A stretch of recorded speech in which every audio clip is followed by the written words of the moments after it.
नमस्कार, आप देख रहे हैं हिंद भारत और मैं हूं आपके साथ उज्ज्वला। कोरोना के बारे में बात करें तो पिछले कुछ दिनों से लगातार केसेस बढ़ते जा रहे हैं। ऐसे में सभी हैरान हैं। सभी तरफ मौत का मंजर है, जिसे देखते हुए कई जगहों पर मिनी लॉकडाउन लगाए गए हैं। राज्य सरकार जो है छोटी छोटी जगहों पर छोटे छोटे लॉकडाउन लगाकर इस रफ्तार पर काबू पाने की कोशिश कर रही है। ऐसे में दिल्ली सरकार ने एक बड़ा फैसला लेते हुए 6 दिन का लॉकडाउन घोषित किया था। वो भी कंप्लीटली नहीं, बल्कि एक तरह से जनता कर्फ्यू इसे कह सकते हैं कि घरों में आप रहे, जरूरत के समय घर से बाहर निकले।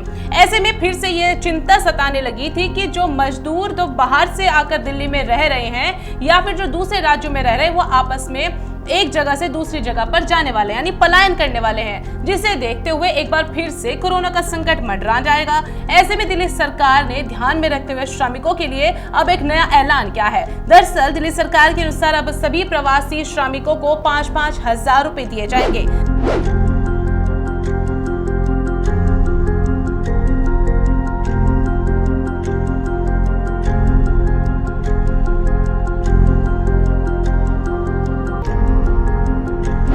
दिल्ली में कोरोना वायरस के संकट के चलते लॉकडाउन लगाया गया है। सबसे बड़ी चिंता एक बार फिर मजदूरों के पलायन की हो गई है। बीते दिनों से ही बड़ी संख्या में प्रवासी मजदूरों का दिल्ली छोड़ना जारी है। इस संकट को देखते हुए मंगलवार को दिल्ली सरकार ने पंजीकृत निर्माण श्रमिकों में से प्रत्येक को 5,000 रुपए की वित्तीय सहायता देने का प्रस्ताव रखा और प्रवासी श्रमिकों की सहायता के लिए एक समिति का गठन किया है। दरअसल मुख्यमंत्री अरविंद केजरीवाल के सोमवार को घोषित 6 दिवसीय लॉकडाउन की घोषणा के बाद से ही उत्तर प्रदेश, बिहार, झारखंड और अन्य राज्यों से बड़ी संख्या में प्रवासी कामनगरों ने बस टर्मिनलों और रेलवे स्टेशन पर भीड़ देखने को मिली। दिल्ली आपदा प्रबंधन प्राधिकरण यानी DDMA ने एक आदेश में कहा कि दिल्ली सरकार की दृष्टि दैनिक राजधानी और राष्ट्रीय राजधानी में रहने वाले प्रवासी श्रमिकों को आश्रय, भोजन, पानी, स्वच्छता, चिकित्सा सुविधा प्रदान करने के लिए उनका कल्याण सुनिश्चित करेगी।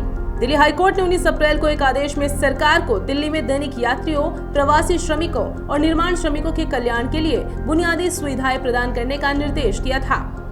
DDMA के आदेश के अनुसार वरिष्ठ अधिकारियों की 7 सदस्यीय समिति का गठन दिल्ली हाईकोर्ट के निर्देशों के अनुसार दैनिक ग्रामीणों, प्रवासी श्रमिकों, मजदूरों और निर्माण श्रमिकों के कल्याण को सुनिश्चित करना है। समिति सभी आवश्यक कार्रवाई करने के लिए जिम्मेदार होगी, जिसमें प्रवासी और निर्माण श्रमिकों को भोजन और पानी, आश्रय, कपड़े और दवाई जैसी बुनियादी सुविधाएं प्रदान करना शामिल है। वहीं स्कूली बच्चों को भोजन उपलब्ध कराने वाले ठेकेदारों की सेवाओं का लाभ प्रवासी और निर्माण श्रमिकों को भोजन उपलब्ध कराने के लिए किया जा सकता है।